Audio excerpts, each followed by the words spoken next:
Daniel had been driving for hours through the endless stretch of empty highway, his eyes heavy from fatigue and the night pressing in around him like a suffocating blanket.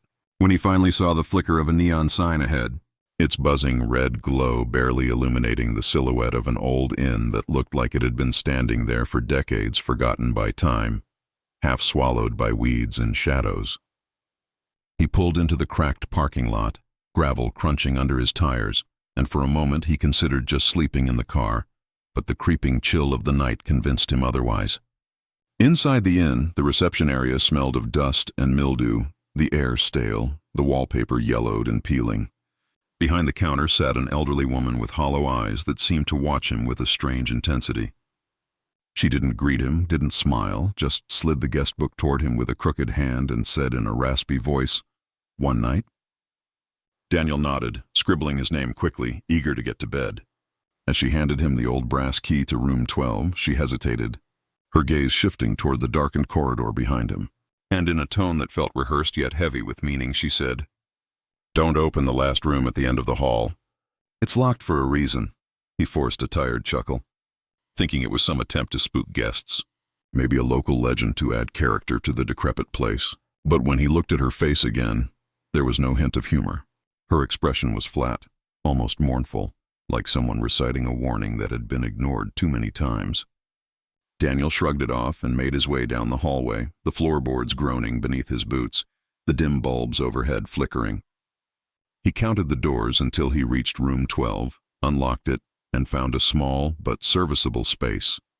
A bed with a faded quilt, a single chair, a cracked mirror above a rickety dresser. He tossed his bag on the floor, collapsed onto the bed, and closed his eyes, but sleep didn't come easily. The silence of the inn was strange, too absolute, like the walls themselves were swallowing sound. Every so often he thought he heard faint footsteps outside, stopping just short of his door, but when he looked through the peephole, the corridor was empty. Around midnight he awoke to the sound of a soft creak. At first he thought it came from inside his room, but then he realized it was further down the hallway. He sat up, heart thudding, and strained to listen. Another creak, followed by a low dragging noise like something heavy being pulled across the floor. Curiosity gnawed at him despite the warning. He opened his door quietly and peeked out. The hallway was cloaked in shadows, the bulbs dimmer than before, some flickering weakly. At the very end stood a door unlike the others. Its paint was chipped, the number plate missing, deep scratch marks etched into the wood. And what unsettled him most was the lock. It was hanging broken, as if forced open. The receptionist's words echoed in his mind. "Don't open the last room." He should have gone back inside, locked his door, and forced himself to sleep. But exhaustion mixed with curiosity made him bold.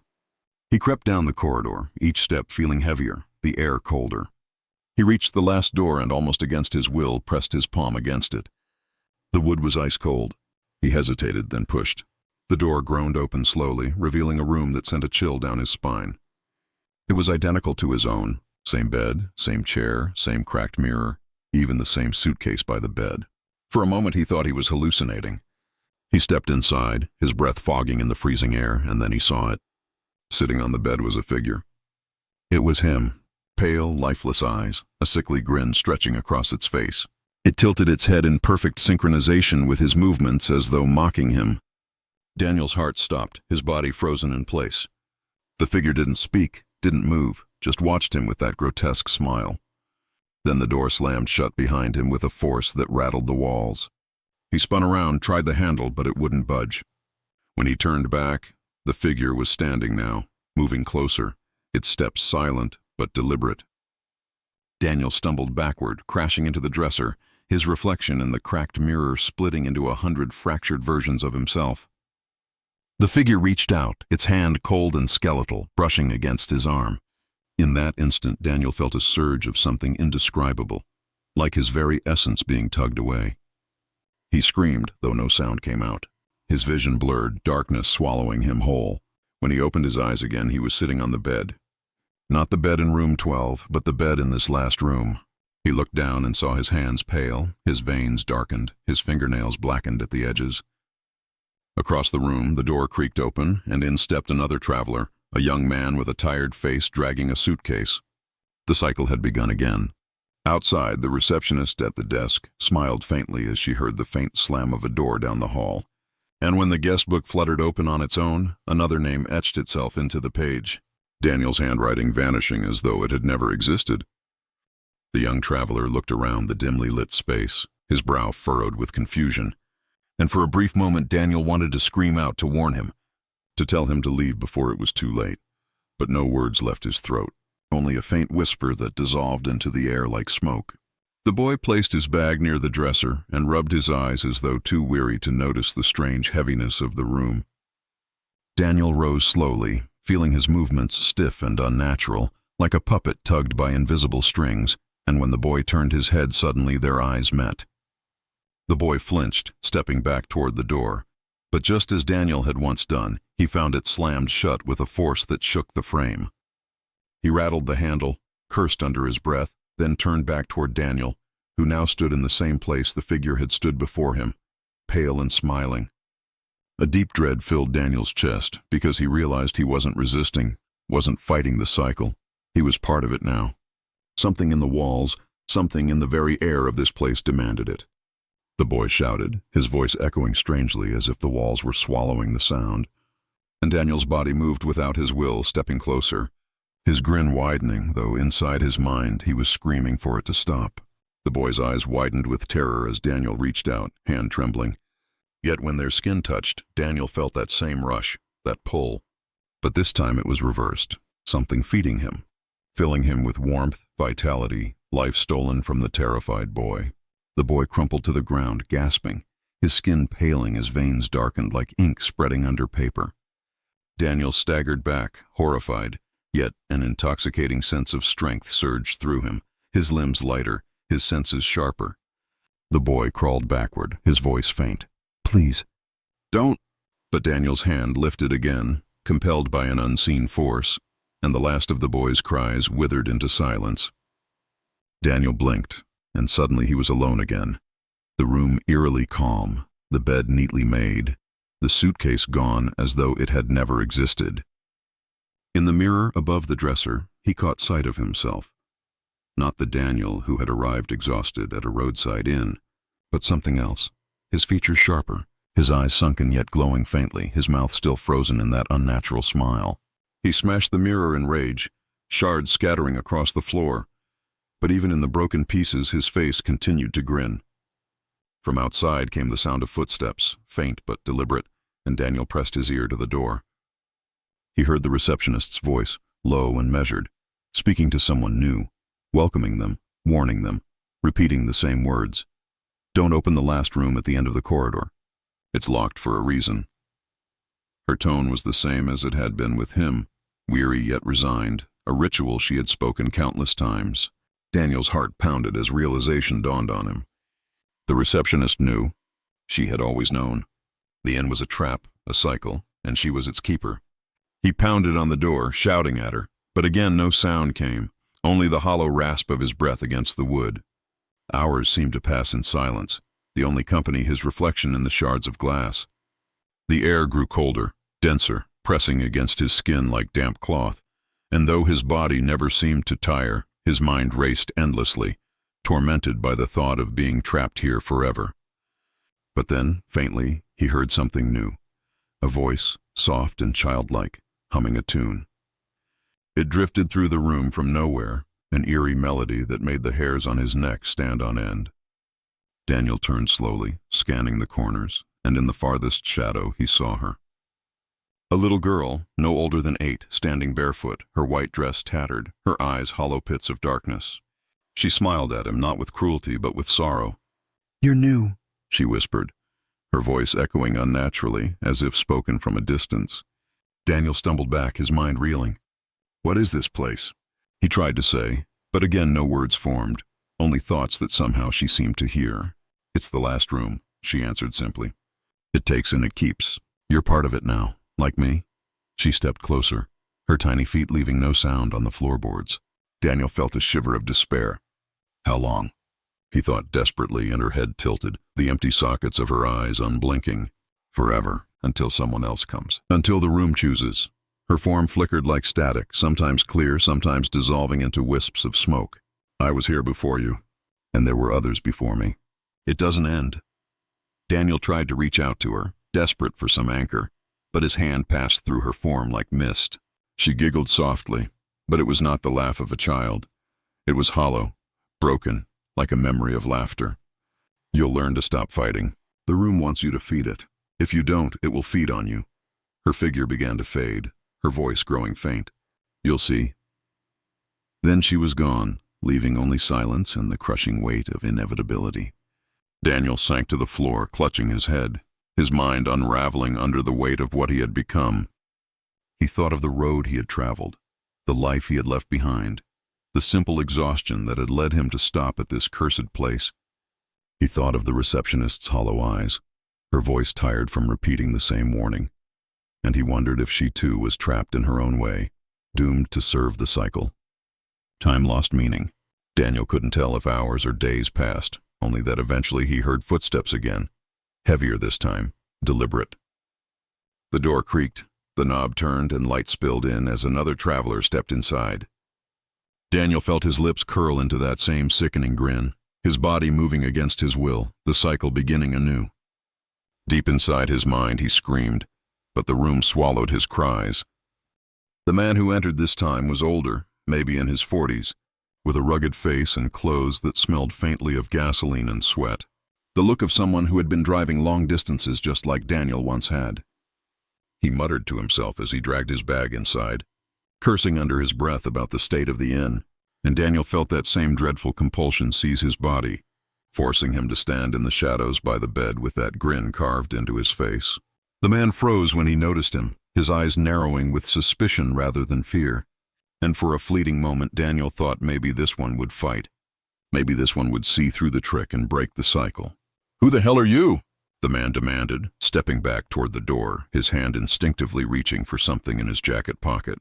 But the door slammed shut as always, the sound echoing like a thunderclap, and Daniel stepped forward helplessly, every movement like a marionette tugged by invisible strings.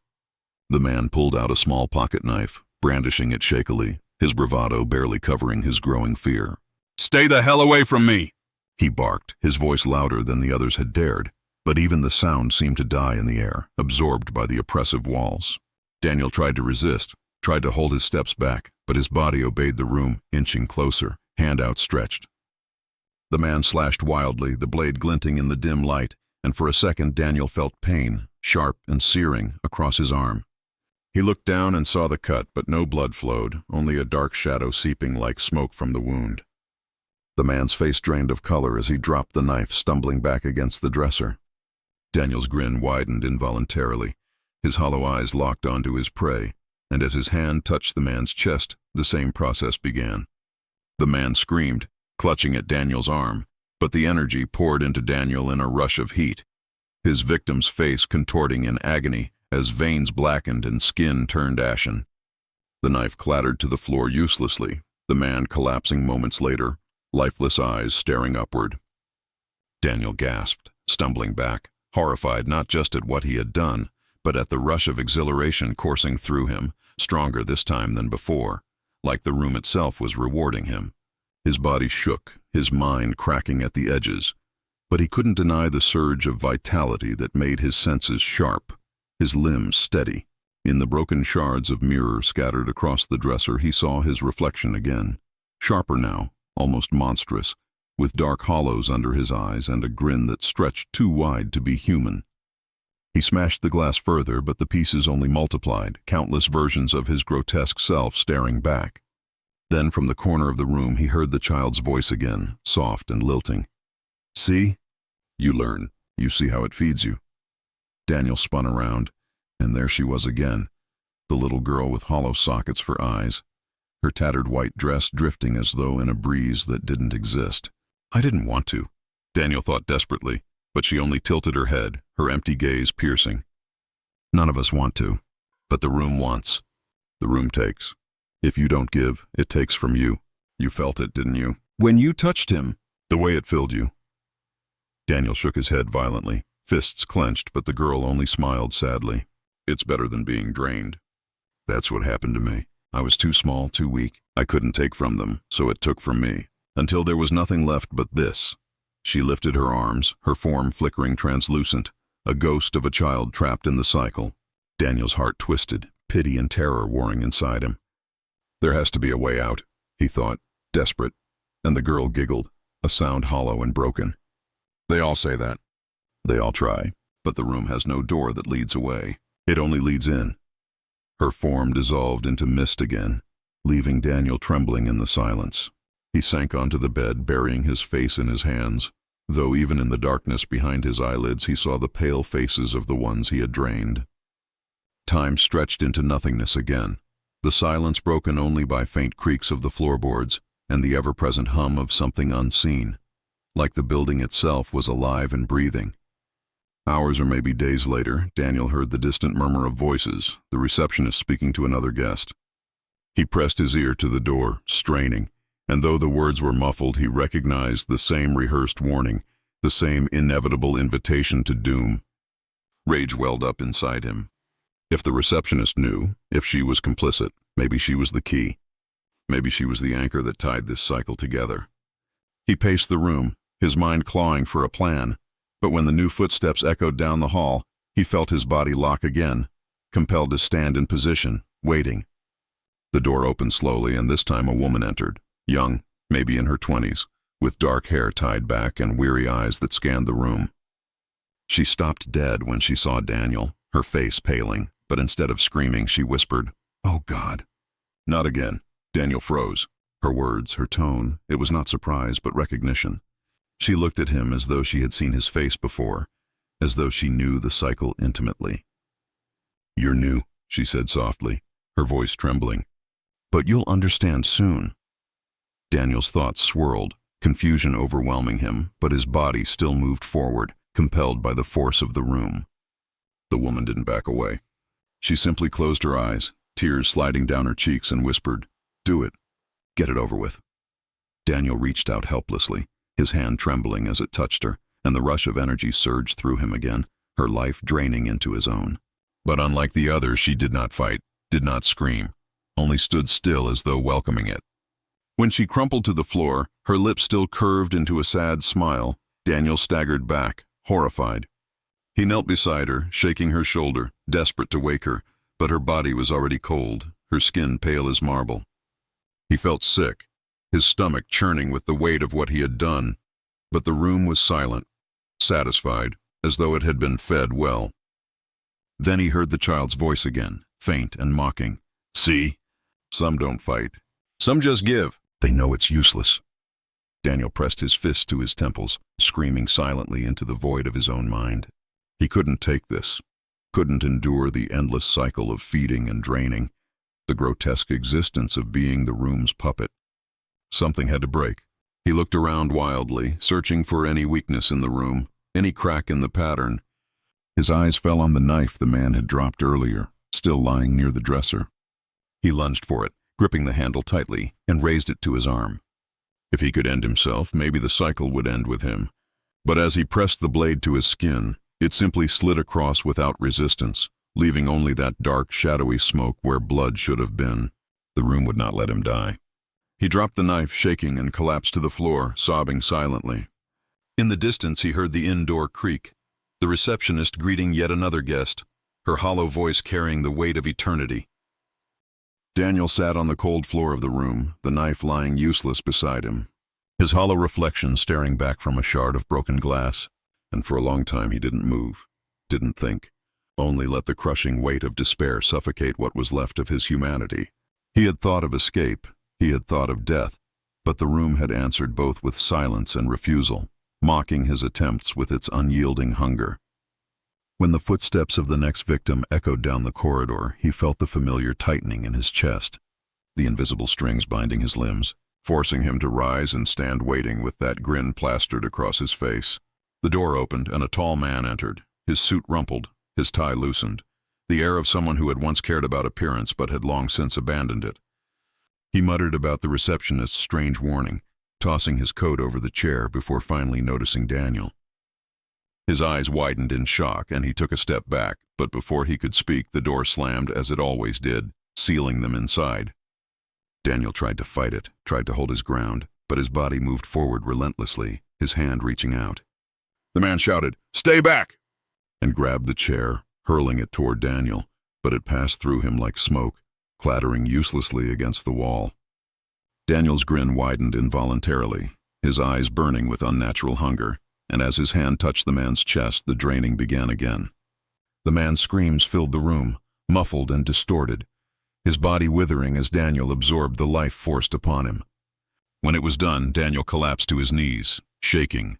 The man's lifeless shell sprawled across the floor before vanishing in an instant, leaving no trace behind. Daniel screamed silently, the soundless cry tearing at his mind, but the room only hummed with satisfaction. Its hunger sated for now. The little girl appeared again in the corner, her hollow sockets watching him with that strange sadness. "You see now?" she whispered, her voice like wind through broken glass.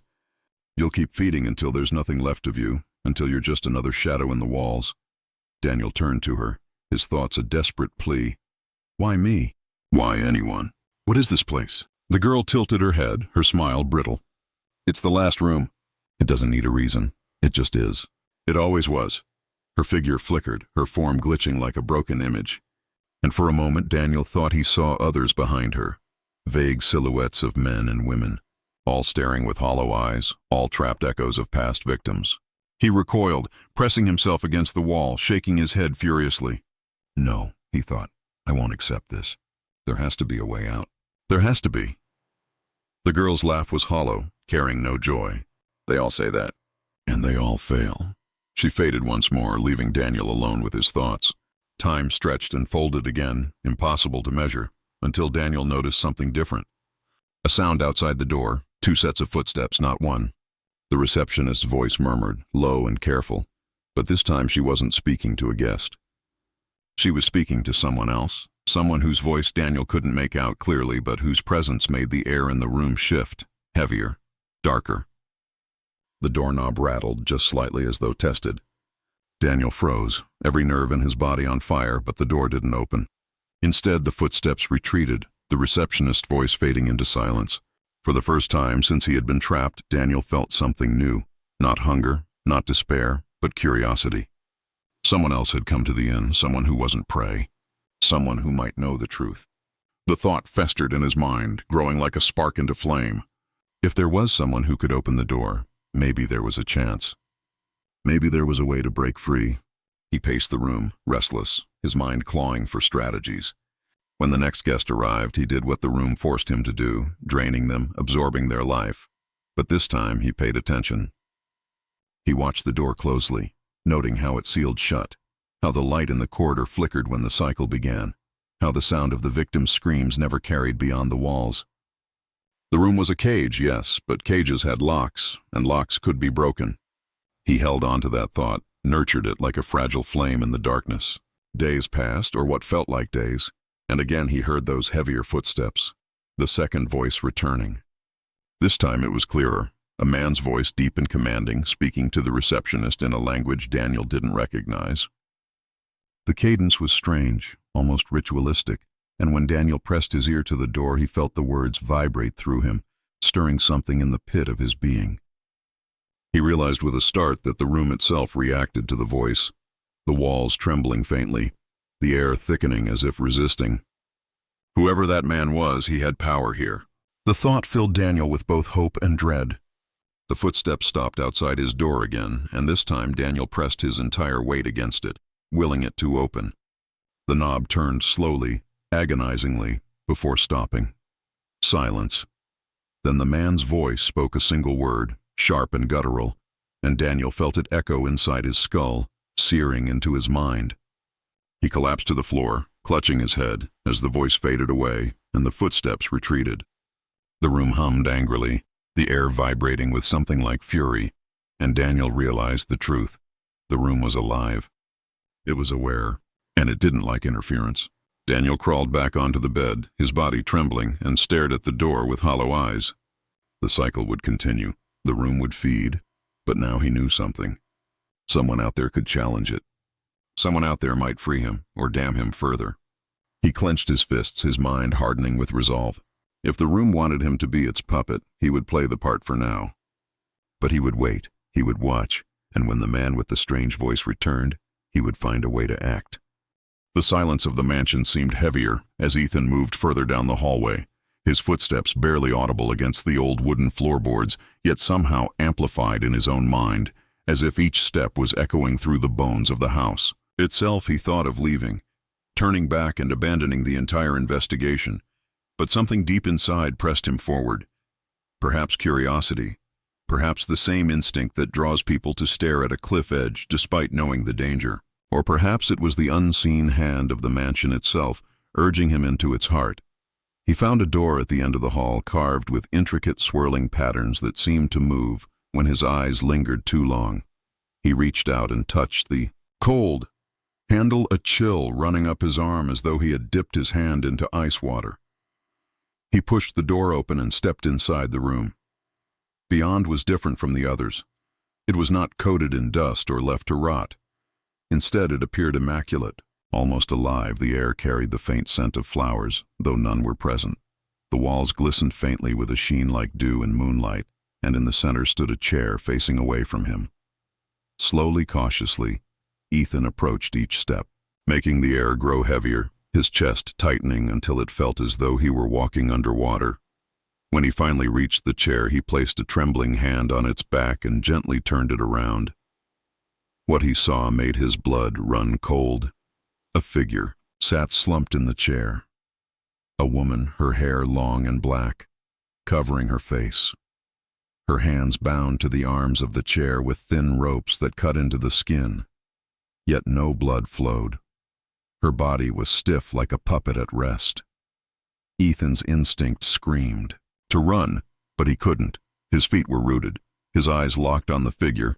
Then slowly her head rose, the hair parting just enough for him to see empty sockets, where her eyes should have been staring at him with an emptiness more terrifying than hatred. Her mouth opened, releasing a low moan that grew in volume until it became a shriek. The sound rattled his bones and sent shivers down his spine. Ethan stumbled back, slamming into the wall and gasping for air. He closed his eyes, and when he opened them again, the chair was empty, the ropes gone, the air still carrying that faint floral scent. His mind reeled. Had it been real, or some hallucination conjured by the oppressive energy of the mansion? He rubbed his temples, but the ringing of her scream remained lodged in his skull like a nail staggering out of the room. Ethan closed the door behind him, yet, as he turned to leave, he noticed something carved into the wood with a sharp blade, a message scrawled in jagged letters that seemed to shimmer in the dim light. "It is not empty." He shuddered, retreating down the hall, but each step seemed to carry him deeper instead of closer to the exit. He found himself at another staircase, this one narrower, winding downward into darkness. His flashlight flickered, threatening to die the deeper he descended, until finally he emerged into a cellar. The ceiling low, the air thick with the stench of damp stone and mold. His light revealed shelves lined with jars filled with cloudy liquid, each containing shapes that twisted and writhed when the beam passed over them. He felt bile rise in his throat as one jar revealed what looked like a human hand, fingers twitching slightly as though aware of being observed. Another contained something, resembling a face, its lips moving silently as if whispering a secret. Ethan stumbled away, knocking over a jar that shattered on the floor, releasing its contents, a slick gray mass that slithered toward his foot before dissolving into nothing. He pressed himself against the wall, clutching his chest in terror as shadows shifted in the corners. The cellar seemed to breathe, the walls expanding and contracting subtly like lungs, exhaling damp air upon him. His flashlight died, plunging him into total blackness. Panic surged through his body, and he fumbled for his backup light when a faint glow appeared ahead, a door illuminated by an otherworldly radiance. He felt drawn to it, unable to resist. His shaking legs carried him forward, and he opened the door to find himself standing not in another room, but in a forest. Moonlight filtering through twisted trees that creaked and groaned as though in pain. The mansion was gone, replaced by endless woodland, the ground soft beneath his feet. Though he had taken no more than a few steps, a sound pierced the silence. A child's laughter, high and brittle, echoing through the trees. Ethan spun around, his breath quickening, but no one was there again. The laughter this time closer followed. By the snapping of branches he broke into a run, branches clawing at his clothes, his lungs burning until he stumbled into a clearing at its center. Stood a small cabin, its windows glowing warmly like a beacon of safety. Desperate, he hurried inside, slamming the door behind him and collapsing against it. The cabin was furnished simply a table, 2 chairs, a bed in the corner, a fireplace crackling with flames, yet no wood fed them. The warmth seeped into his bones, easing the cold fear slightly. He approached the table and noticed a journal resting atop it, its cover worn, the pages yellowed. He opened it and began to read, the handwriting scrawled in frantic strokes. The house will not let you leave. Every door leads to another part of it. Every path circles back. You think you escape, but you are only deeper. The last room waits for you. Do not open it. Do not let it see you. Ethan's hands trembled as he read the words.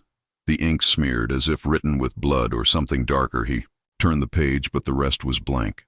Suddenly the flames in the fireplace died, plunging the cabin into silence. His reflection appeared faintly in the window, but as he stared it began to smile, though his own lips did not move. The reflection tilted its head slowly, its eyes dark pools, and Ethan staggered back, knocking over the chair behind him. The reflection raised a hand and knocked against the glass from the inside. Cracks spread across the window like veins until it shattered inward. Shards flying across the room as the reflection stepped through, grinning with jagged teeth. Ethan bolted for the door, bursting out of the cabin, only to find himself once again in the mansion's hallway. His scream caught in his throat. The hallway stretched endlessly in both directions, the doors lining it all identical, and all marked with the same words carved deep into the wood: "It is not empty." He felt the walls closing in, pressing against him, the air choking his lungs. He turned in circles, unable to find any escape. Then a sound drifted through the hall. Slow, deliberate footsteps approaching from behind, each one echoing with dreadful certainty. Ethan forced himself to run, his feet pounding against the floor, though the hallway stretched on impossibly with no end. The footsteps grew louder, closer, until finally he dared to glance over his shoulder. What he saw froze him. A figure tall and thin, draped in darkness, its face obscured by a mask that resembled a human skull. Its eyes empty, sockets burning faintly with a sickly red light. It carried in its hand a lantern, the glow casting long shadows that danced like writhing bodies against the walls. The figure moved slowly, but each step brought it closer, as though distance itself. Bent to its will, Ethan ran until his legs gave way, collapsing to the floor, gasping for air as tears blurred his vision. When he looked up, the figure stood over him, lantern raised high, casting its glow upon his face. The skull mask tilted slightly, as though studying him. Then, in a voice like wind through a graveyard, it whispered, "Welcome to the last room." The floor beneath Ethan gave way, and he plunged into darkness, falling endlessly, as whispers surrounded him, countless voices murmuring his name, each syllable, dragging him deeper until finally he landed on solid ground in a chamber vast and endless, its walls lined with doors stretching into infinity above.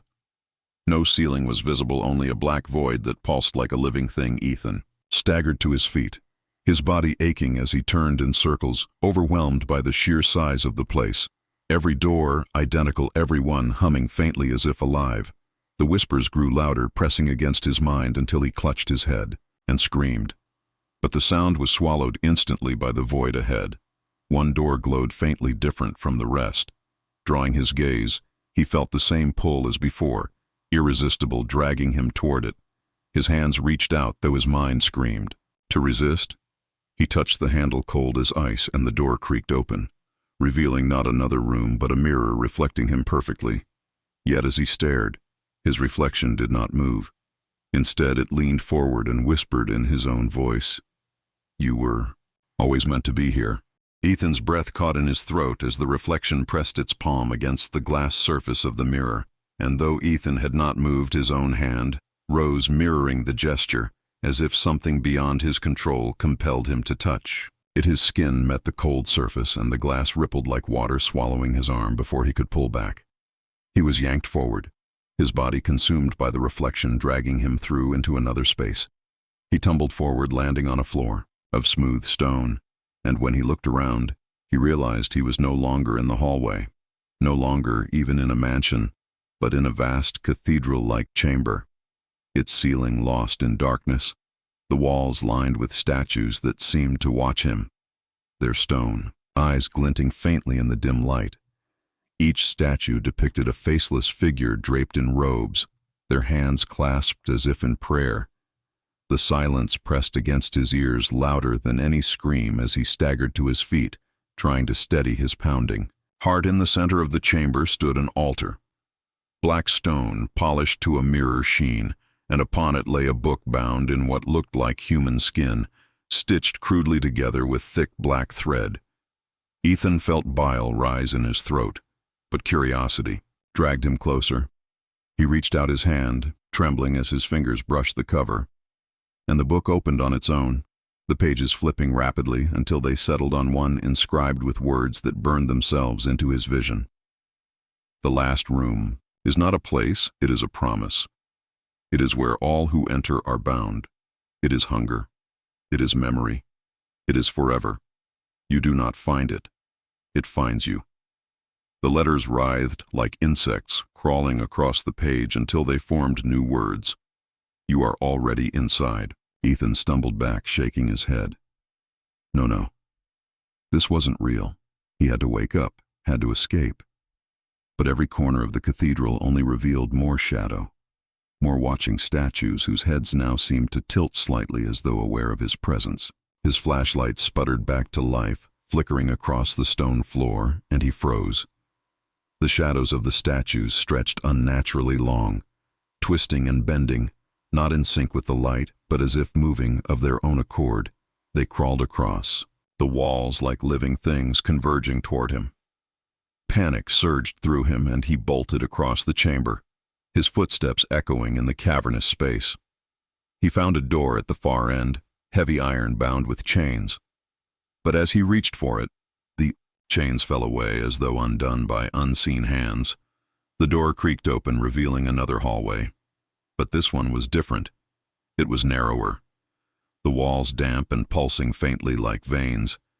The air reeked of rot and decay, each breath burning his lungs as he pushed forward. The floor was slick beneath his shoes, forcing him to steady himself against the walls, which quivered faintly at his touch like flesh. He gagged, pulling his hand back, wiping it on his clothes, but the stench clung to him, deeper and deeper. He went the hallway, winding like a serpent, until he stumbled into a chamber lit by hundreds of candles, their flames flickering, though no draft stirred the air. The walls here were covered in writing carved deep into the stone, phrases repeated over and over. It is not empty. The room remembers the room, waits for you. His eyes darted across the words, each one carved by desperate hands.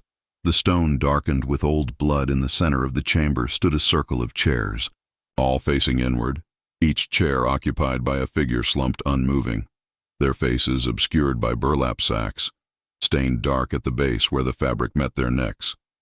Ethan's skin crawled as he stepped closer, his footsteps crunching against the brittle bones scattered across the floor. Then one of the sacks shifted the figure inside, turning its head toward him slowly, impossibly slowly, until the sack's rough surface faced him directly. He froze, every instinct screaming at him to run, but his legs refused to move. Another head turned, then another.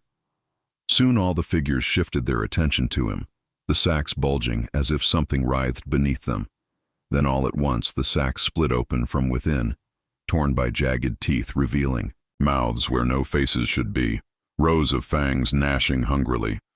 They rose from the chairs, moving in unison, their limbs jerking like marionettes, their mouths opening wider until Ethan thought they would tear themselves apart. The sound that poured from them was not a scream, not a growl, but something worse, a chorus of hunger vibrating through the air, rattling his very bones. Ethan stumbled back, tripping over a broken skull, his flashlight clattering away and sputtering out, plunging the chamber into darkness. Only the glow of the candles remained, illuminating the advancing figures.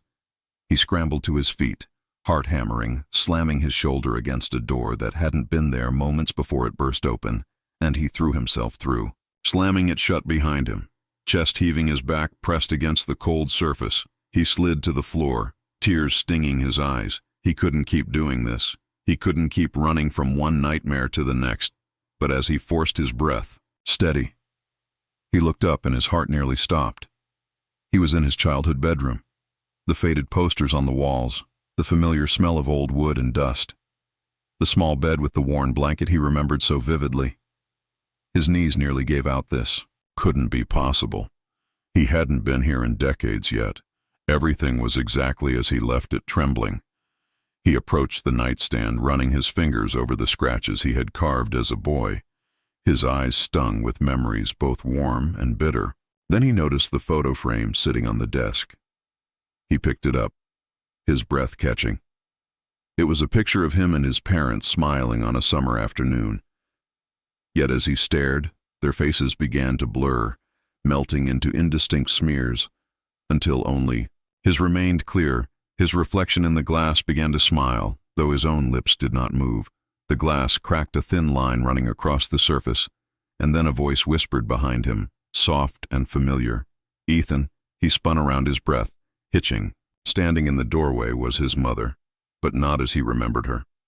Her skin was pale, stretched thin over her bones, her eyes black voids swallowing the light, her smile wide, too wide. Ethan dropped the frame, stumbling back, his hands shaking. "Mom." She stepped into the room, her movements slow, deliberate, her voice like a lullaby twisted into something sinister. "You shouldn't have come back, Ethan. You were supposed to stay asleep." She reached out her hand, fingers long and thin, the nails sharp as claws. Ethan shook his head, tears streaming down his face. "Mom, please, no, this isn't real." She tilted her head, her smile widening, revealing jagged teeth. "This is the only thing that's real. Everything else was just to get you here." Her hand closed, around his wrist, cold, burning his skin. He screamed, pulling away, but her grip tightened, her nails digging into his flesh, drawing blood.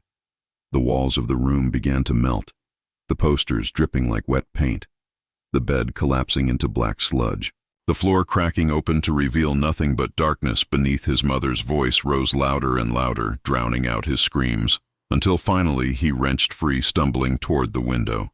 He smashed through the glass shards, cutting his skin, as he tumbled into the night air.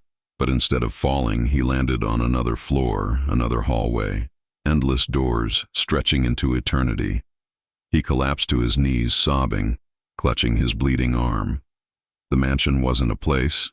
It wasn't a building. It was a labyrinth without end, feeding on him, bending reality to keep him inside. He could feel it now, pressing into his mind, whispering promises of escape that would never come. The whispers rose around him again, countless voices murmuring his name, and one voice above them, all the same hollow voice that had greeted him before. "Welcome back, Ethan. Welcome to the last room." He screamed into the void, his voice breaking as the doors around him began to open one by one, shadows pouring out, slithering across the floor, reaching for him with hands that weren't hands, faces that weren't faces, their whispers filling every corner of his mind until he thought he would shatter.